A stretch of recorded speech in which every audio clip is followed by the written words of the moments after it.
ओम ह्रीं नमो अरहन्ताय।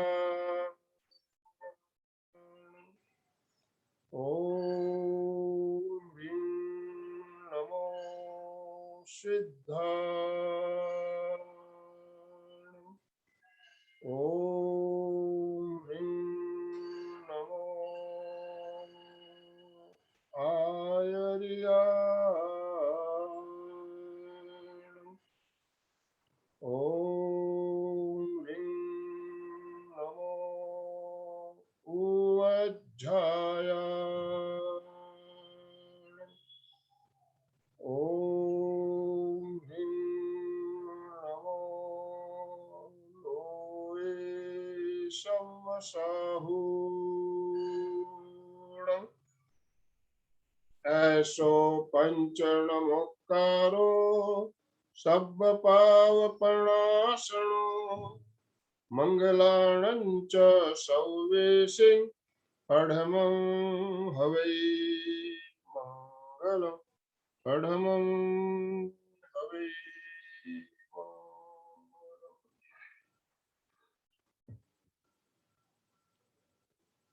परम पावन परम आराध्य प्रातः स्मरणीय आचार्य श्री महासमण जी के चरणों में सत सत नमन करते हुए हम आज प्रातः की क्लास प्रारंभ कर रहे हैं।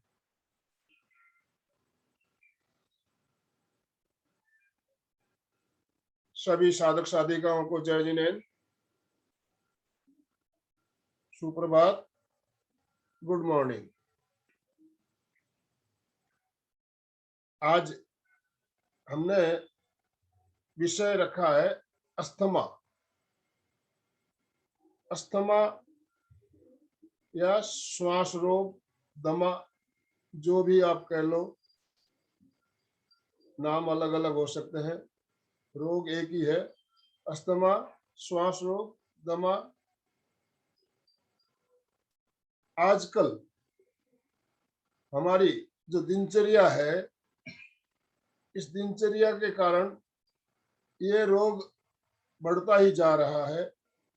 छोटी उम्र के बच्चों में भी अस्थमा का रोग दिखाई देने लगा है। हमारी खान पान की जो आजकल शैली है, जो दिनचर्या है, हम देर रात तक सोते नहीं है, सुबह देरी से उठते हैं, तो हमें जो शुद्ध ऑक्सीजन मिलना चाहिए वो भी मिलता नहीं है। इसके लिए ये बीमारी देखी जा रही है। और हमारे देश में करीब करीब 20% आबादी यानी कि करीब करीब 30 करोड़ से ऊपर लोग इस बीमारी से ग्रसित हैं। कम ज्यादा जो भी प्रमाण में हो सकता है। और ये जो बीमारी है कितनी तकलीफ देती है, जिनको होता है वही बता सकते हैं। रात रात भर सो नहीं पाते, और कई लोग जो ज्यादा जब हमारा अस्थमा का प्रकोप बढ़ जाता है तो हम तो अड़ोसी पड़ोसियों को भी डिस्टर्ब करने लगते हैं। इतनी जोर से खांसी और आवाज रात भर चलती रहती है, तो बहुत ही कष्टदायी बीमारी होती है। बीमारी होने का कारण क्या, पहले हम कारण को समझना है। हम जब श्वास लेते हैं, श्वास नली से हमारा श्वास फेफड़ों के अंदर जाता है। श्वास नली से फेफड़ों के अंदर जाता है, और मैं चित्र के द्वारा आपको बताने की कोशिश करूंगा। आने के कारण से फेफड़ों में श्वास पूरा जाता नहीं है, फिर हमें कृत्रिम उपायों का साधन लेना पड़ता है, जिसे हमें फिर ऑक्सीजन बाहर से लेनी पड़ती है, या फिर हमें ये बार बार इसका कृत्रिम उपायों का साधन हमें लेना पड़ता है।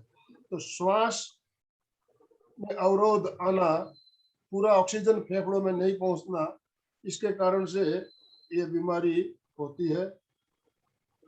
अब ये देखिए, ये जो फेफड़े हैं, फेफड़ों के हमारे श्वास लेने की जो नली है, ऊपर वाली जो नली दिखाई दे रही है वो बिल्कुल खुली हुई है।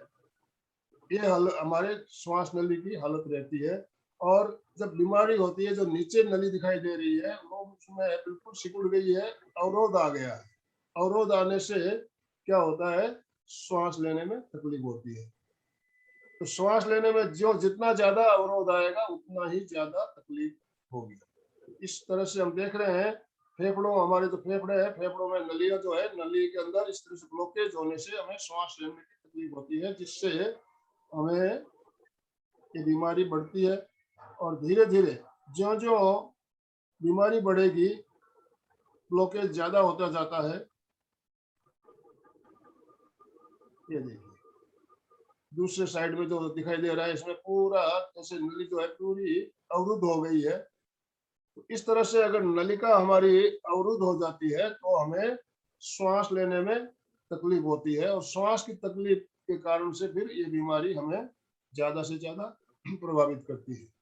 तो इसके लिए हमें बहुत ध्यान रखना पड़ता है, ताकि हम पूरा हमें ऑक्सीजन मिले, शुद्ध वायु, शुद्ध हवा। मॉर्निंग वॉक भी जरूरी है हमारे लिए। बहुत से और भी प्रयोग है जो हम आज जानेंगे। इसके लिए क्या सावधानी रखनी है हमें,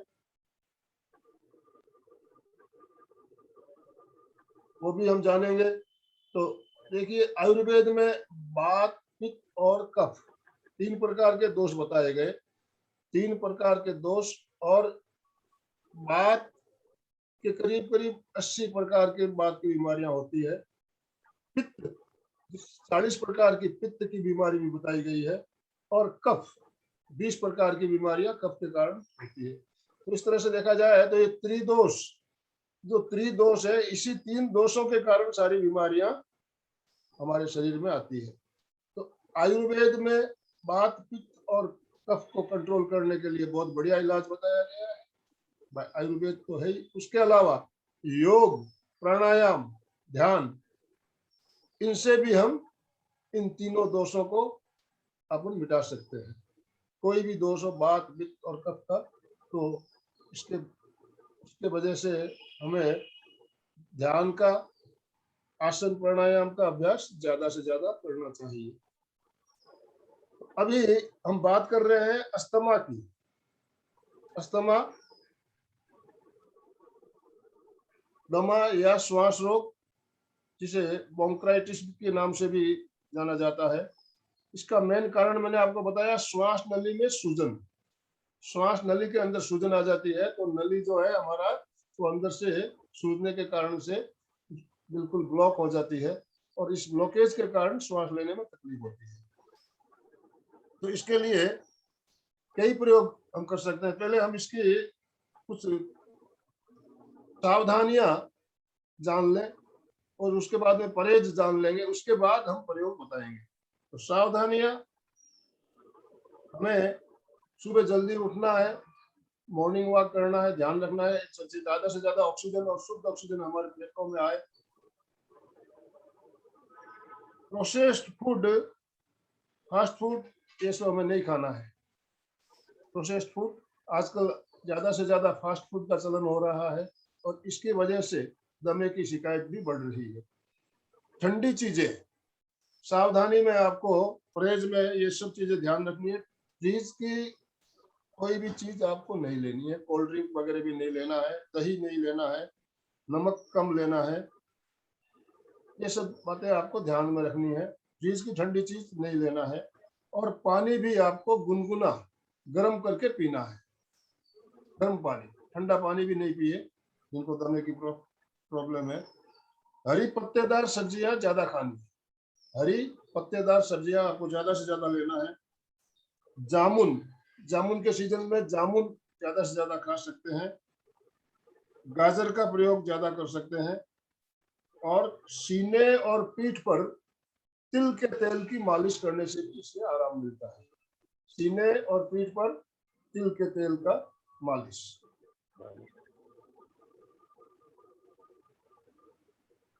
तो अभी हमने कुछ खान पान संबंधित और कुछ और सावधानियां जानी। अब हम इसके बारे में प्रयोग क्या हो सकते हैं, आयुर्वेद में क्या प्रयोग बताए हैं, और हमारे योग में क्या प्रयोग बताए गए। तो आयुर्वेद की चर्चा हम अभी ज्यादा नहीं करेंगे, कारण हमारा विषय आयुर्वेद नहीं है। आयुर्वेद में आयुर्वेदिक इलाज, बहुत सारे इलाज इसमें है। आप अच्छे आयुर्वेदिक डॉक्टर से संपर्क कर सकते हो, और हमारे टीम में भी बहुत सारे आयुर्वेदाचार्य जुड़े हुए हैं, उनसे भी आप मिल सकते हो। उनका बीच बीच में सेशन भी होता है, तो आप उनसे सलाह कर सकते हो। इसके लिए हमें यौगिक क्रियाओं का अभ्यास नियमित करना है। यौगिक क्रियाओं में खास करके फेफड़ों की क्रिया, खास करके फेफड़ों की क्रिया का प्रयोग ज्यादा करना। और सबसे बढ़िया उपाय, जो बेस्ट नंबर 1 का इलाज है, इसका प्राणायाम। फेफड़ों के लिए प्राणायाम। प्राणायाम में भी कौन से प्राणायाम करना है, कितना करना है। आप 1 मिनट 2 मिनट प्राणायाम करोगे, उससे आपको बेनिफिट होने वाला नहीं है। इस प्राणायाम में कितना समय लगाना, ये हमें जानना होगा। तो अब हम आगे सेशन हम शुरू करेंगे, चर्चा करेंगे।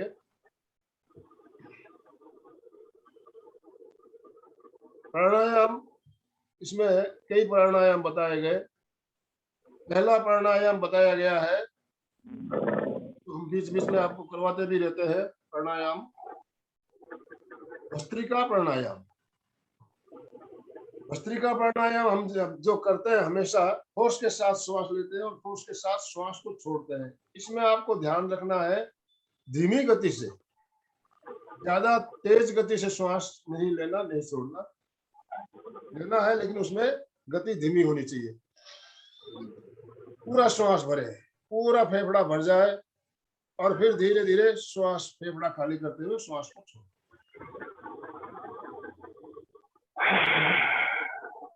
जतन जी करके बता रहे हैं,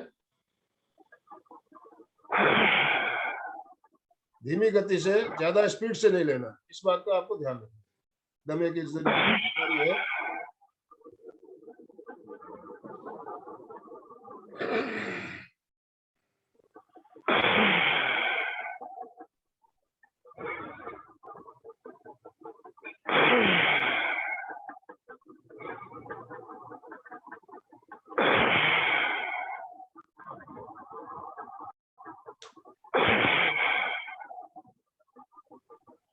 इस तरह से ये प्रयोग आपको कम से कम 5 मिनट तक करना है।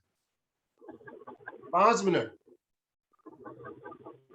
ध्यान से सुनिएगा। 1 मिनट 2 मिनट करने से भी आपको, प्राणायाम के द्वारा हम अस्थमा को बिल्कुल जड़ से मिटा सकते हैं, लेकिन प्राणायाम किस तरह से करना, कितना समय करना, इस बात का मेन ध्यान रखना है इसमें।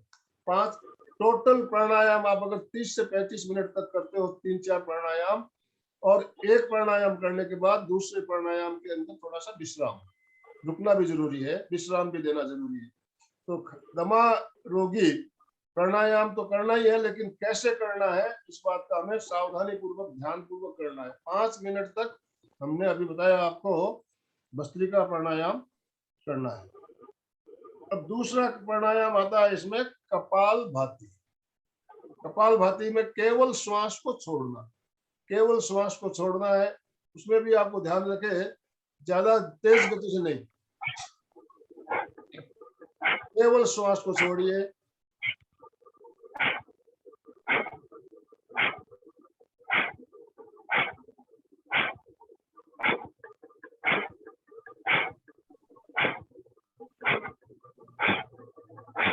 जो ही श्वास बाहर, पेट अंदर।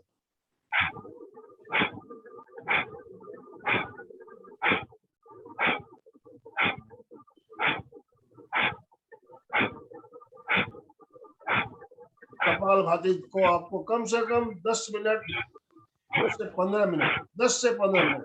भस्त्रिका मैंने बताया 5 मिनट, और इसमें 10 से 15 मिनट लगाना है। और आप एक साथ अगर नहीं कर सकते हो तो 1-2 मिनट कर लीजिए, फिर थोड़ा रुकिए, रेस्ट कीजिए, फिर शुरू कीजिए। इस तरह से कम आपको 10 से 15 मिनट तक कपाल भाती का प्रयोग करना है। कपाल भाती के बाद में आ जाता है फिर अनुलोम विलोम। अनुलोम विलोम हम सब जानते हैं कैसे करना है। लंबा श्वास लेना है, लंबा छोड़ना है।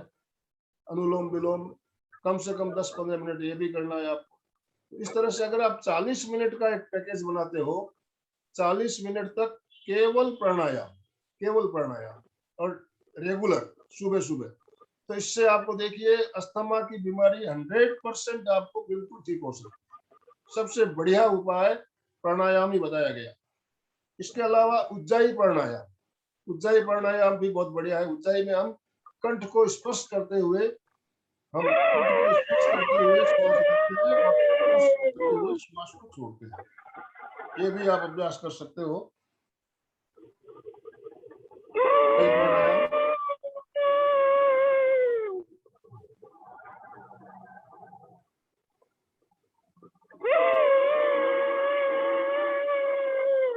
उज्जाई प्राणायाम अगर आपसे नहीं होता है तो उद्गित प्राणायाम के बारे में अभी 2 दिन पहले ही हमें शिखा जी ने भी बताया था, जो मेक्सिको से हमारे साथ जुड़ी थी। उद्गित प्राणायाम बहुत जरूरी है। उसमें क्या है, ओमकार ध्वनि के साथ हम श्वास छोड़ते हैं। श्वास भर लिए,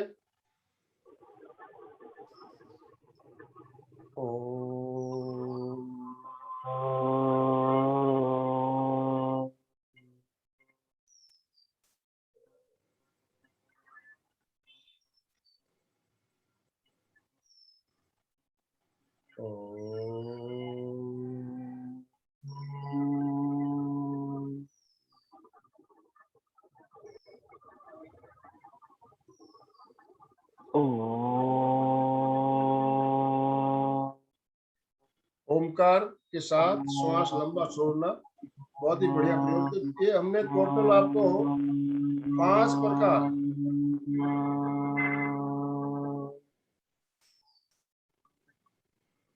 5 प्रकार के प्राणायाम बताए आपको। ये 5 प्राणायाम आपको टाइम भी बताया, कौन सा प्राणायाम कितने समय तक करना है। और ध्यान रखिए, आपको कुंभक का अभ्यास नहीं करना है। अस्थमा के रोगी कुंभक का प्रयोग नहीं करेंगे, श्वास को रोकना नहीं है। दम्मे के रोगियों के लिए कुंभक नुकसान का हो सकता है, तो प्राणायाम के साथ हमें कुंभक नहीं करना है। तो प्राणायाम बेस्ट उपाय बताया गया। इसके साथ एक ध्वनि भी हम करवाते हैं, सोहम की ध्वनि, सीधे बैठते हुए।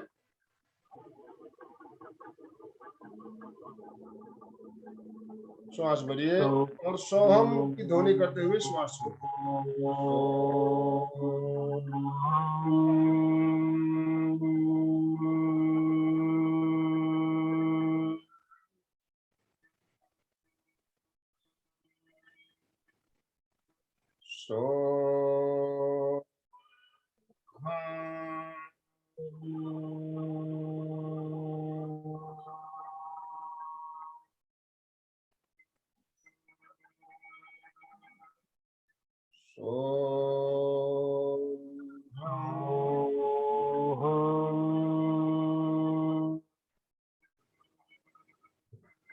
इस तरह से सोहम की ध्वनि का अभ्यास भी हम कर सकते हैं। तो अभी प्राणायाम और ध्वनि, इसके बारे में हमने बात की। अब हम बात करेंगे मुद्राओं के बारे में। दमे के रोगियों के लिए मुद्राएं बताई गई, खास 3 मुद्राएं इसमें उपयोगी बताई गई है। इस 3 मुद्राओं में पहली मुद्रा है आचार्य मुद्रा। किस तरह से की जाती है? आचार्य मुद्रा, सीधे बैठते हुए दोनों हाथों को इस तरह से आंख के ऊपर जोड़िए। अब श्वास भरते हुए दोनों हाथों को फैलाना है। फैलाने से पहले नमो आयरियाणम मंत्र का उच्चारण करें। नमो आयरियाणम। श्वास छोड़ते हुए वापस पूरा सीना बाहर आ जाना चाहिए। वापस हाथ आनंद केंद्र पर जुड़े हुए। नमो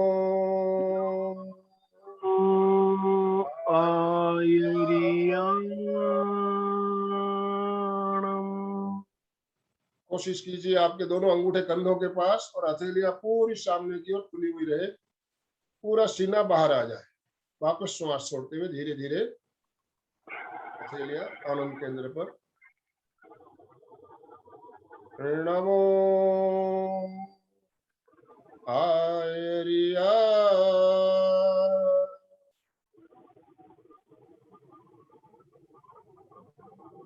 इस प्रकार से हम मुद्रा करते हैं इसको कहते हैं आचार्य मुद्रा। आचार्य मुद्रा बहुत ही बढ़िया प्रयोग है हमारे दमा रोगियों के लिए। दूसरी मुद्रा इसमें बताई गई है सूर्य मुद्रा। सूर्य मुद्रा देखिए गर्मी पैदा करने वाला प्रयोग है, इसलिए इसे ज्यादा समय हमें नहीं करना, ज्यादा समय नहीं करना। सूर्य मुद्रा में जो रिंग फिंगर है सूर्य मुद्रा, इसको इस तरह से मोड़ते हुए हम लगाते हैं। रतन जी आप लगा के बता। मुद्रा, इससे हमारा जो ये जो रिंग फिंगर है, ये इसका अग्रभाग जो हथेली में जहां पे लगता है, ये जो पॉइंट दबता है, इससे एक्यूप्रेशर भी होता है। और अंगूठे से अंगुली को दबा दीजिए रिंग फिंगर को मोड़ते हुए। अंगूठा जहां पे अंगुली जहां पे लग रही है वो पॉइंट जो है, ये हमारा जो पॉइंट है फेफड़ों का पॉइंट है, ये पॉइंट भी दबता है और इससे शरीर में गर्मी पैदा होती है। गर्मी पैदा होने से हमें इसको ज्यादा देर नहीं करना। जतन जी एक्यूप्रेशर का पॉइंट जो दब रहा है इसमें, इसके बारे में आप बता सकते हो? आप अपने आप को अनम्यूट कर लीजिए। आप अनम्यूट है ऑलरेडी। हाँ सर। एक्यूप्रेशर के बारे में आप ज्यादा बता ये जो सकते रिंग फिंगर है, हाँ यहाँ पे ये और ये अंगूठे से दबा के, तो उससे क्या होगा, अपना यहाँ पे ये जो पॉइंट है वो अपने वहां दबेगा, उससे फिर आपको उसमें आराम मिलेगा, राहत मिलेगी। ये कंटिन्यू कम से कम 5 मिनट आपको दबा के, इसमें 1 मिनट से स्टार्ट करना है, ज्यादा से ज्यादा 5 मिनट तक रुक सकते हैं, लेकिन गर्मी के समय में ज्यादा नहीं रुकेंगे। अब एक मुद्रा जो खास बताई गई है इसके लिए, वो है शिवलिंग मुद्रा या लिंग मुद्रा, अंगुलियों को फंसाते हुए। अब देखिए जो राइट हैंड से काम करने वाले हैं, दाहिने हाथ से काम करते हैं, उनका बायां अंगूठा ऊपर रहेगा, दाहिना अंगूठा उनका बायां अंगूठा ऊपर रहेगा इस तरह से। मेरा जैसे लेफ्ट हैंड का इस तरह से सीने के पास रखना है दबा के। और जो लेफ्ट हैंड से काम करते हैं उनका दाहिना अंगूठा ऊपर रखना है, इस तरह से दबा के रखना है उंगलियों से पूरी दोनों हथेलियों को, और सीने के पास रखते हुए शिवलिंग मुद्रा। शिवलिंग मुद्रा खास करके दमे के लिए बताई गई, दमा अस्थमा के लिए। इस मुद्रा का प्रयोग भी आपको नियमित करना है। और जिनके पेट में अल्सर है या एसिडिटी की प्रॉब्लम है, उनको यह प्रयोग नहीं करना है, ये थोड़ा ध्यान रखना है आपको। पेट में अल्सर है या एसिडिटी की प्रॉब्लम है तो शिवलिंग मुद्रा ना करें। और इसका भी समय ज्यादा नहीं रखना है, गर्मी पैदा करने वाली मुद्रा है। शरीर में गर्मी पैदा होती है, कफ दोष दूर होते हैं। कफ के कारण से हमें श्वास लेने में तकलीफ होती है ना, तो कफ दोष दूर होते हैं। और भी बहुत सारे फायदे हैं इसमें, खांसी, जुकाम, साइनस, दमा, अस्थमा, निमोनिया, टीबी आदि बीमारी से इसमें हमें फायदा होता है। तो समय का ध्यान रखना है, ज्यादा समय तक इस मुद्रा को लगा के नहीं रखना है। जब आपका लगे बीमारी धीरे धीरे कम हो रही है तो आप धीरे धीरे टाइम भी इसको कम कर सकते हैं, फिर बाद में इसको कम कर सकते हैं। तो शिवलिंग मुद्रा और सूर्य मुद्रा गर्मी पैदा करने वाली मुद्रा है, इसलिए उनका समय में ध्यान रखना जरूरी है। और आचार्य मुद्रा हम कर सकते हैं हमेशा, उसमें ऐसा कोई हमें नियम नहीं है कि कितनी देर, कारण वो मुद्रा बिल्कुल आसान भी है और सभी कर भी सकते हैं। उससे फेफड़े मजबूत होते हैं, फेफड़ों में ऑक्सीजन की। अब हम एक आपको मंत्र बता रहे हैं, मंत्र का प्रयोग भी आपको ध्यान के साथ करना है। मंत्र कौन सा है? मंत्र है रिंग, रिंग, रिंग मंत्र। और ध्यान हमारा रहेगा आनंद केंद्र पर।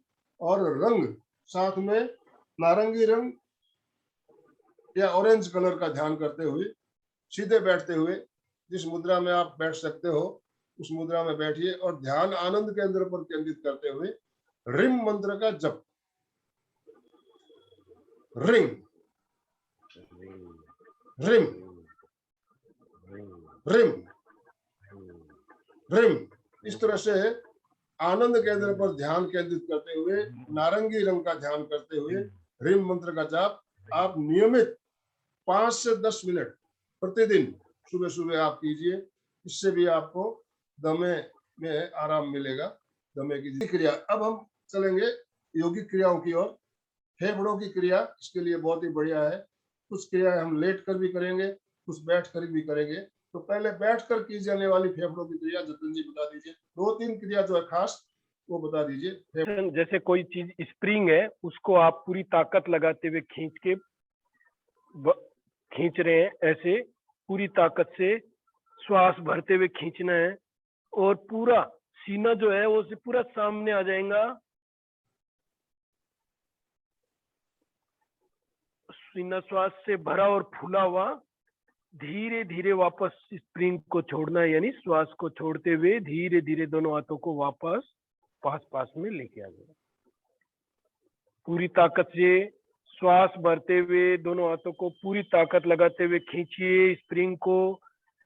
कल्पना कीजिए आप स्प्रिंग है आपके हाथों के बीच में और उसको आप पूरी ताकत से खींच रहे हैं, पूरी ताकत लग रही है, पूरी कोहनियां पीछे तक चली जाए कोशिश करें और श्वास पूरा भरा हुआ, सीना फूला हुआ एकदम सामने आ जाना चाहिए सीना।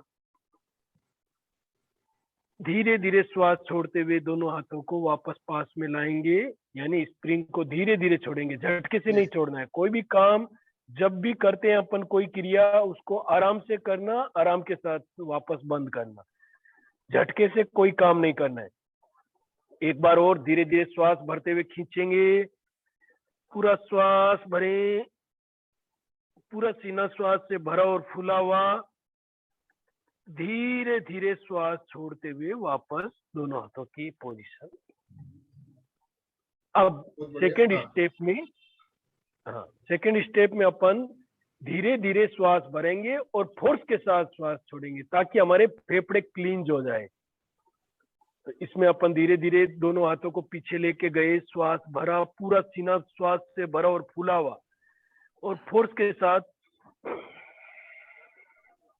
पूरा एकदम श्वास जो है पूरे नाक से फोर्स के साथ छोड़ना है ताकि जो भी क्लीनेज है अंदर वो क्लियर हो जाएंगे।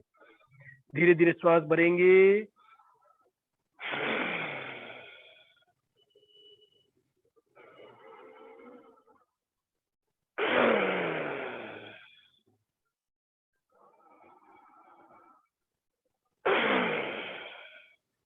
रिलैक्स।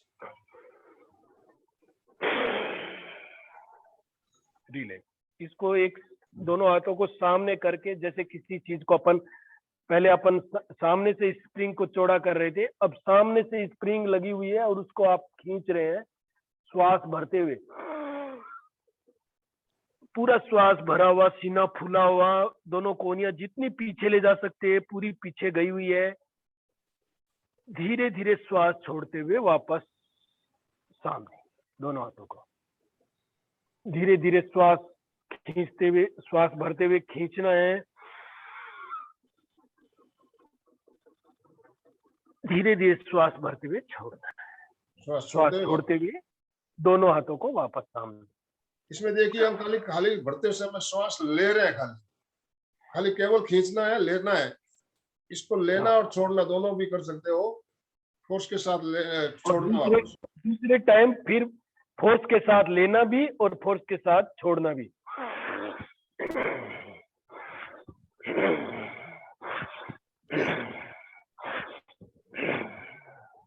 रिलैक्स। Hook technique.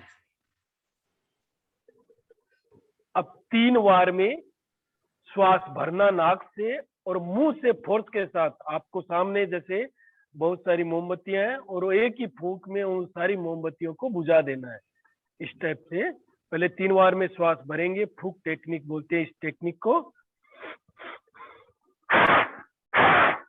और फोर्स के साथ 2 बार में छोड़ना है। 3 बार में भरना, 2 बार में छोड़ना।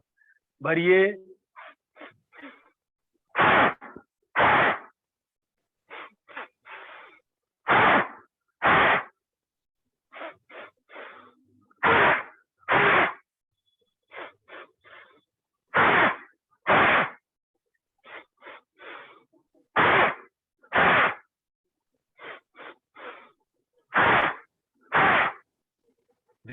बहुत बढ़िया, बहुत ही बढ़िया आपने प्रयोग बताया, प्रयोग आपको बताया। अब हम कुछ वार्म अप एक्सरसाइज इसके लिए बताएंगे, फिर आपको कुछ आसन बताएंगे। तो वार्म अप एक्सरसाइज पहले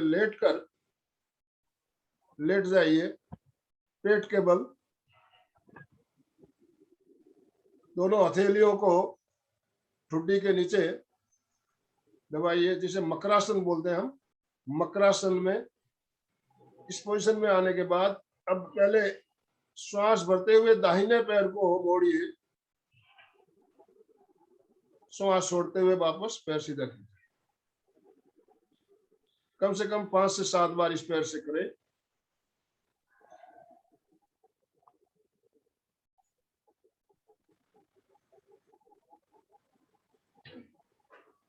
अब बाएं पैर से पैर बदलते हुए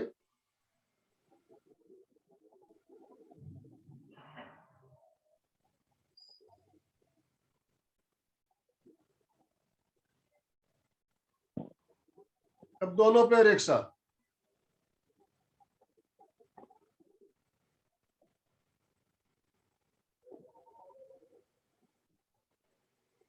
जतन जी को मैं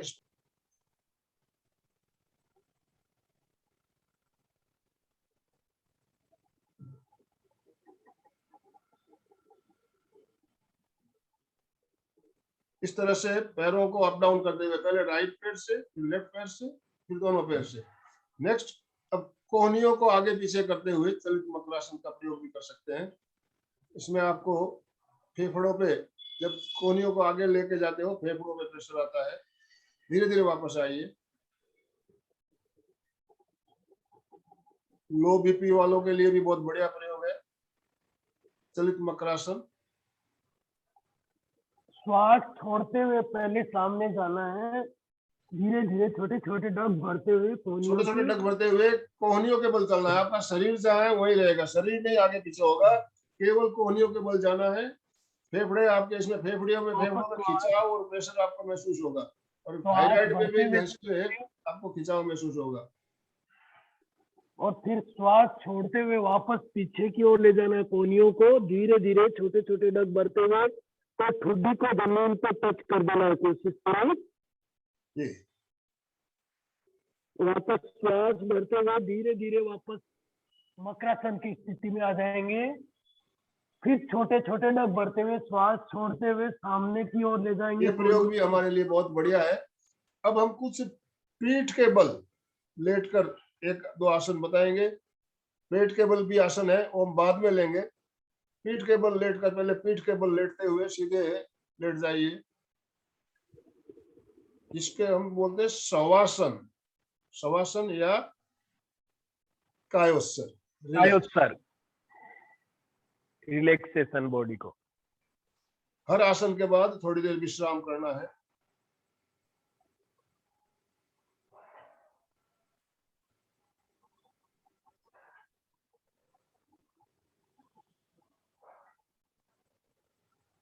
अब हम पहले बता रहे हैं आपको आसन सेतु बंधासन, हम करवाते भी है आपको। सेतु बंधासन, दोनों पैरों को मोड़िए,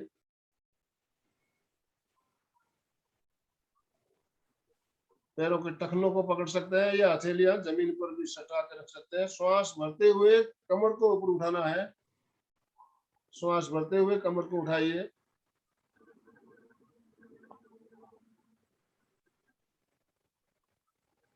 श्वास छोड़ते हुए धीरे धीरे नीचे।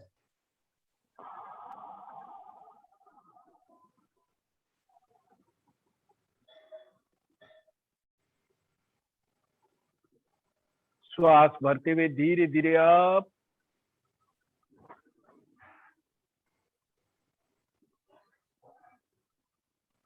या आप हाथों का सपोर्ट भी दे सकते हैं। यहाँ पे जैसे ज्यादा देर रुकना हो तो यहाँ पे हाथों का सपोर्ट ऐसे दे सकते हैं आप, नितंब के नीचे हाथों को सपोर्ट देते हुए। जितना ऊपर उठा के यहाँ रुकना चाहे आप तो रोक सकते हैं, हाथ नितंब के नीचे हाथों का सपोर्ट देते हुए धीरे धीरे। हमारा सेतु बंधासन। नेक्स्ट हम ले रहे हैं मत्स्यासन। मत्स्यासन 2 प्रकार से किए जा सकते हैं। पैरों को सीधा रखते हुए, हथेलियों के सहारे गर्दन को मोड़ते हुए दोनों हथेलियों का सहारा, पीठ और कमर को उठाते हुए दोनों हथेलियों के दोनों सहारे हाथों को पहले पीछे, और दोनों हथेलियां, पैर नहीं उठेंगे इसमें, पैर नीचे रखिए जतन जी, और दोनों हथेलियां जंघाओं के ऊपर रख लीजिए।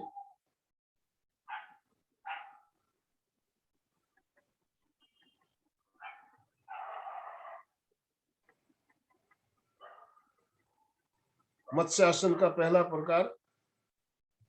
अब वापस हथेलियों के सहारे गर्दन को सीधी कीजिए, सीना और कमर नीचे ले आए। दूसरा प्रकार, हम लेटे लेटे पद्मासन लगाते हैं। दोनों घुटने नीचे फर्श से चिपके हुए, दोनों पैरों के अंगूठों को पकड़ने का प्रयास करें। हो सके तो कोहनियां जमीन पे टिका दे, जबरदस्ती ना करें। कोहनियां अगर जमीन पर टिकती हो तो टिकाएं, नहीं तो आराम से थोड़ी देर आपको इस मुद्रा, इस आसन में रुकना है। इससे हमारे फेफड़ों की कैपेसिटी बढ़ेगी, फेफड़ों में ऑक्सीजन ज्यादा आएगा तो हमें दमे की शिकायत से आराम मिलेगा। अब वापस हथेलियों के सहारे से कोई भी आसन आप करते हो, धीरे धीरे समय बढ़ाएं, धीरे धीरे। पहले आपने 20 सेकंड किया, उसके बाद 1 मिनट 2 मिनट तक आसन लगाने के बाद, और आसन खोलने के बाद रेस्ट, विश्राम, कायोस्थित की मुद्रा में विश्राम जरूरी होता है।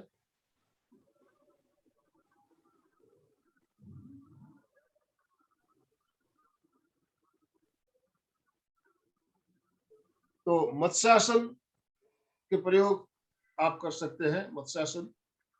इसके बाद में हम पेट के बल लेटकर शलभासन का अभ्यास करें। इसके लिए बायां हाथ बाई करवट लेते हुए पेट के बल आ जाएंगे, दोनों हथेलियों को जंघाओं के नीचे दबा लीजिए।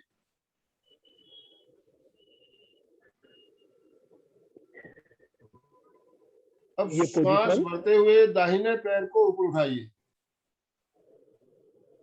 पैर बिल्कुल सीधा रहे, पैर घुटने से मुड़ना नहीं चाहिए। श्वास छोड़ते हुए पैर को धीरे धीरे वापस नीचे।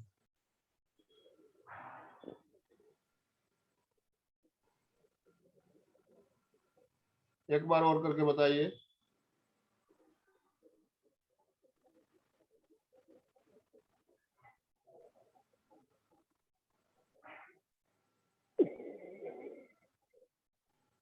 धीरे श्वास धीरे। छोड़ते हुए धीरे धीरे डाउन। अब बायां पैर, बाएं पैर से श्वास भरते हुए धीरे धीरे ऊपर जाएंगे, घुटना सीधा, पैर एकदम सीधा, जितना ऊपर ले जा सकते हैं कोशिश करें, जबरदस्ती नहीं।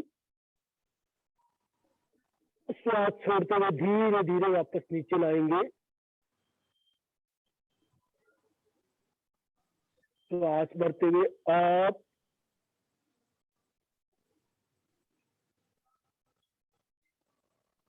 श्वास छोड़ते हुए धीरे धीरे डाउन।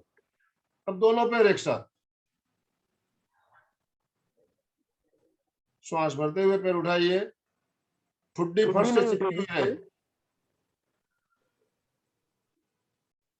श्वास छोड़ते हुए पैर नीचे।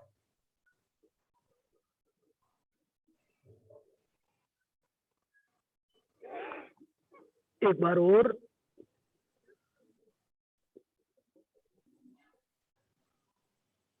धीरे धीरे नीचे। श्वास छोड़ते हुए धीरे धीरे डाउन। दूसरा पेट के बल करके किया जाने वाला आसन है भुजंग आसन। हम बताते भी आपको हमेशा करके अलग अलग प्रकार से भुजंग आसन। भुजंग का आसन में दोनों हथेलियों को सीने के समानांतर 1 फुट की दूरी पर, ठुड्डी फर्श से चिपकी हुई, दोनों पैर मिले हुए, पंजे बाहर की ओर, ये स्थिति। अब नाक से श्वास भरते हुए सीने तक का भाग ऊपर उठाना है, नजरें सामने रहेगी। यहाँ पे रुकेंगे थोड़ी देर। आवाज के साथ, मुंह से आवाज के साथ श्वास छोड़ते हुए धीरे धीरे नीचे आइए।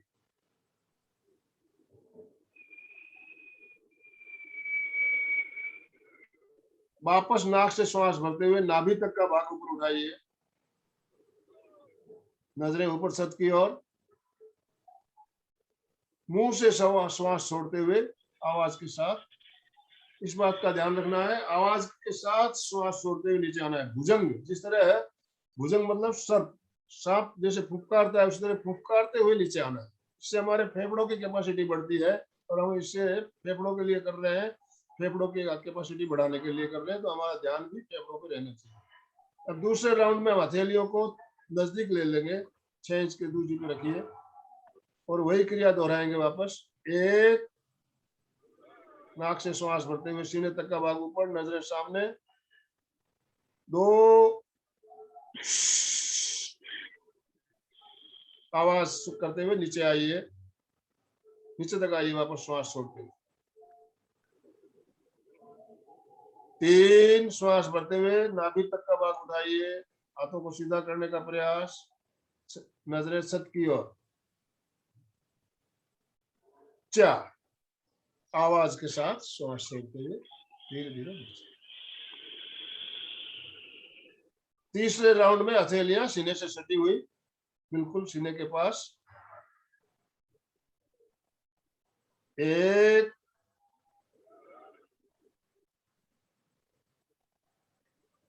2, श्वास छोड़ते हुए नीचे आइए आवाज के साथ। 3,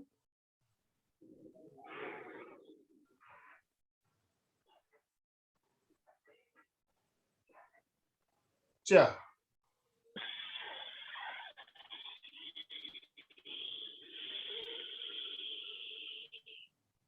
रिलैक्स, बालासन में आते हुए। तो भुजंगासन कैसे किया जाए अभी हमने जाना। इसके अलावा और भी प्रयोग है जो हम पेट के बल करते हैं। दोनों हाथों को हम पान की तरह आकृति बनाते हुए भी करते हैं और हाथों को कमर के ऊपर रखते हुए हम कुछ जो वार्म अप एक्सरसाइज करवाते हैं उसमें हम क्लास में करवाते हैं। चेतन जी एक बार आप करके बता दीजिए। दोनों हाथ कमर पर, पहले आप कमर पे रखिए, एक हाथ सामने फैला हुआ, दूसरा हाथ कमर पे, हाथ उठाइए, पैर भी उठाइए। इसमें राइट हैंड कमर पे है, लेफ्ट हैंड उठाया तो राइट पैर उठेगा अपोजिट। श्वास छोड़ते हुए धीरे धीरे नीचे। अब हाथ बदलिए, इस बार लेफ्ट हैंड कमर पे है तो राइट हैंड और लेफ्ट हैंड उठाते हुए ऊपर छत की ओर देखना। ये प्रयोग हम इस क्लास में हमेशा करवाते हैं, आपको याद होंगे, तो इन प्रयोगों को भी करना है। और अब कमर पे मुट्ठी बंद करते हुए दूसरे हाथ से कलाई को पकड़ लीजिए, केवल सीना उठाना है, केवल सीना उठाना है, इसमें पैर नहीं उठेंगे। श्वास भरते हुए, श्वास छोड़ते हुए डाउन। एक बार और बता दीजिए।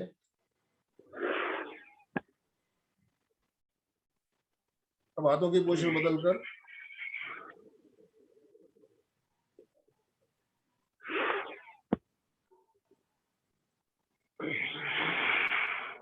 ये सारे प्रयोग जो है फेफड़ों के लिए बहुत ही बढ़िया है।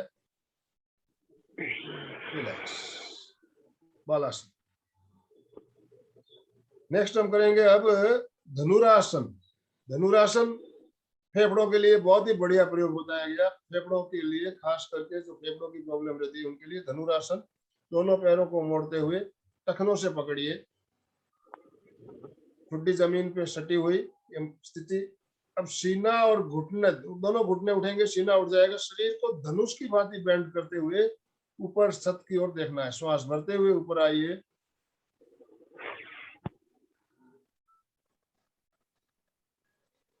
इस आसन में आप रुक सकते हो तो श्वास को होल्ड करते हुए रुक भी सकते हो, नहीं रुकना हो तो आप धीरे धीरे, दमे की प्रॉब्लम है आपको तो रुकने का ज्यादा प्रयास ना करें। श्वास छोड़ते हुए नीचे आइए, श्वास भरते हुए ऊपर, श्वास छोड़ते हुए डाउन। रिलैक्स, बालासन। तो कुछ आसन अभी लेटकर जो हम कर सकते हैं फेफड़ों के लिए, वो आसन बताए। अब बैठने की पोजीशन में आ जाइए।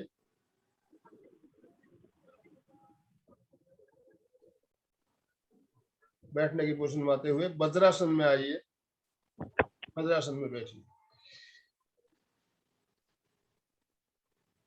एक आसन आप वज्रासन में बैठकर भी कर सकते हो, जिसका नाम है सुप्त वज्रासन। सुप्त वज्रासन। वज्रासन में बैठे हैं। अब कोहनियों के बल पहले पीछे की ओर, नीचे की ओर झुकिए, दोनों कोहनियों की ओर। अब गर्दन को नीचे की ओर मोड़ते हुए दोनों हथेलियां जंघाओं के ऊपर रख लीजिए। ये आसन बहुत बढ़िया आसन है, खास करके दमे के रोगियों के लिए। अभ्यास करना पड़ेगा इसके लिए। इसमें आपको जंघाओं में भी खिंचाव आता है, पिंडलियों में भी खिंचाव आता है, कमर और पेट के लिए भी बढ़िया है, खास फेफड़ों के लिए, थायराइड के लिए, बहुत सी बीमारियों के लिए फायदेमंद आसन सुप्त वज्रासन। सुप्त वज्रासन का अभ्यास अभी हमने जाना। अब एक आसन जो बताया गया है उष्ट्रासन। उष्ट्रासन फेफड़ों के लिए बहुत ही बढ़िया है। उष्ट्रासन में पहले बंधनासन में, हाँ, अब एक हाथ पीछे की ओर, दूसरा हाथ पीछे की ओर लेते हुए, अब पेट को बाहर निकालते हुए पूरा पीछे की गर्दन को पीछे झुकाते हुए उष्ट्रासन।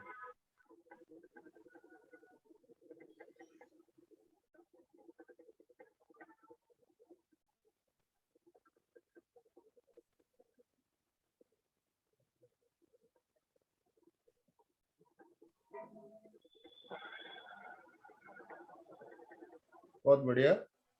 अभी आपने हाथों को एड़ियों पर रखते हुए उष्ट्रासन किया। अब दोनों हाथों को सामने की ओर इस तरह से आप पकड़ के रखिए और घुटनों के बल आते हुए पीछे, बिल्कुल, बहुत बढ़िया, पीछे झुक जाइए। दिखाई दे रहा है सबको? थम्स अप करके बताएंगे। इसमें देखिए फेफड़ों में खिंचाव, गर्दन में खिंचाव, पेट में भी खिंचाव आ रहा है। तो पेट के लिए, कमर कम, जिनके वजन कम करना है उनके लिए भी बढ़िया है, और खास फेफड़ों के लिए भी बहुत बढ़िया है।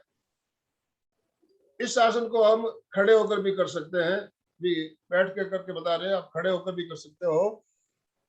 अर्धचंद्रासन का आसन का नाम है अर्धचंद्रासन। दोनों हाथ कमर पे रखते हुए भी कर सकते हो, और हाथ उठाते हुए पीछे झुकना है। कई तरह से किया जा सकता है। इसमें हाथ आपने उठाया हुआ है, दोनों हाथ उठाते हुए पीछे झुकना है। अब दोनों हाथ कमर पे रखते हुए पीछे झुकिए। Very good. और जिस तरह से घुटनों के बल हमने हाथों को पकड़ के रखा था, उस तरह से भी कर सकते हैं, पीछे झुकना है। गर्दन दर्द के लिए, कमर दर्द के लिए, पीठ दर्द के लिए भी बहुत बढ़िया, और इससे हमारे फेफड़ों की कैपेसिटी बढ़ेगी। रिलैक्स, आराम से बैठने की स्थिति पे आ जाए।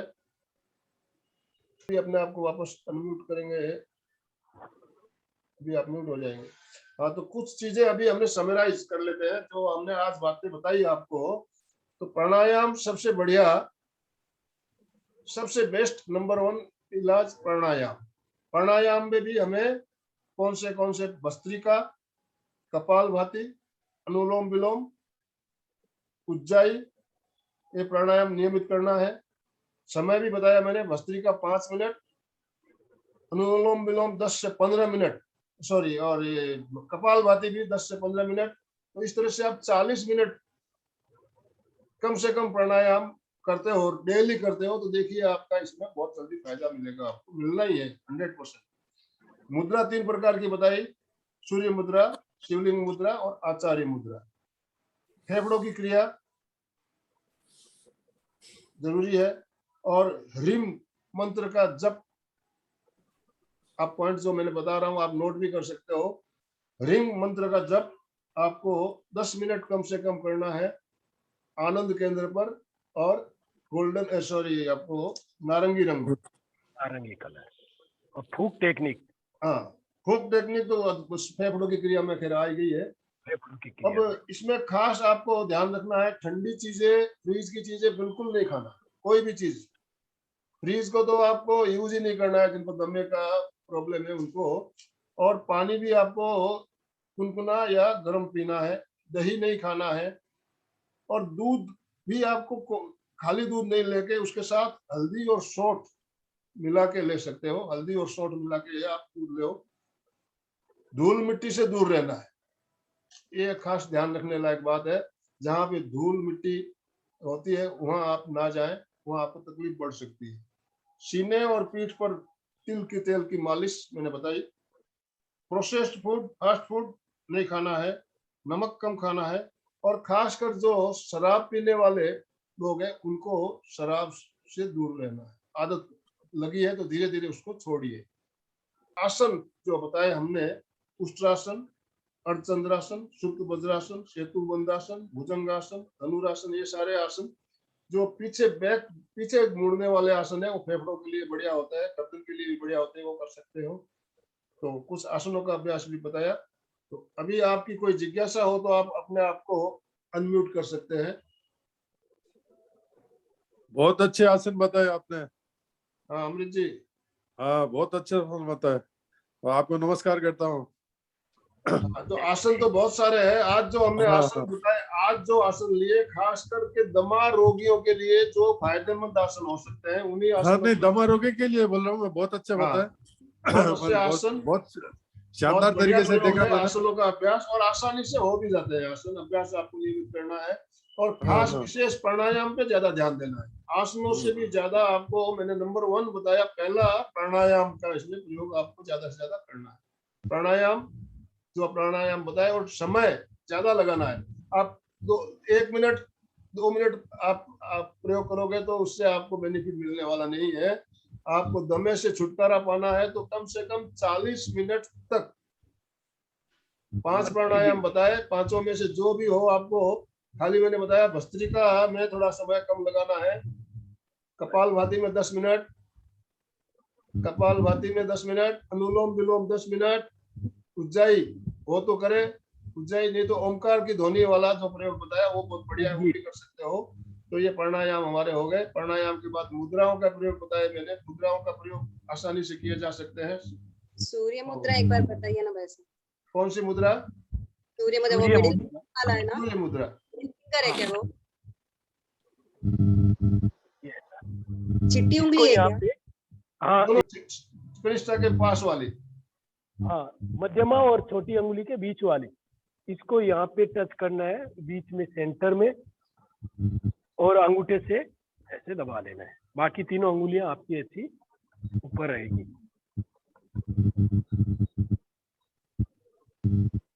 मध्यमा एक ही फोल्ड करना है सर, हाँ, एक ही सिर्फ मध्यमा।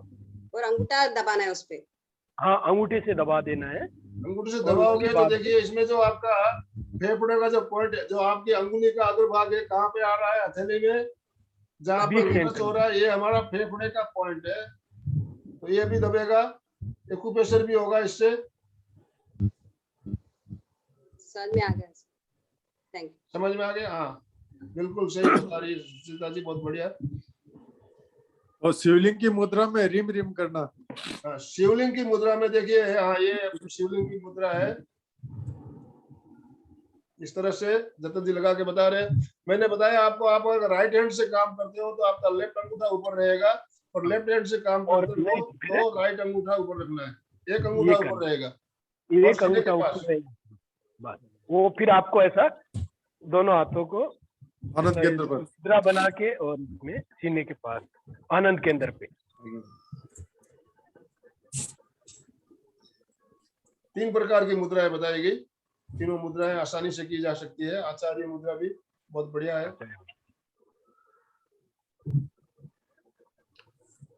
और कोई श्वास से भरा जिज्ञासा? हुआ सीना, फेफड़े। हाँ।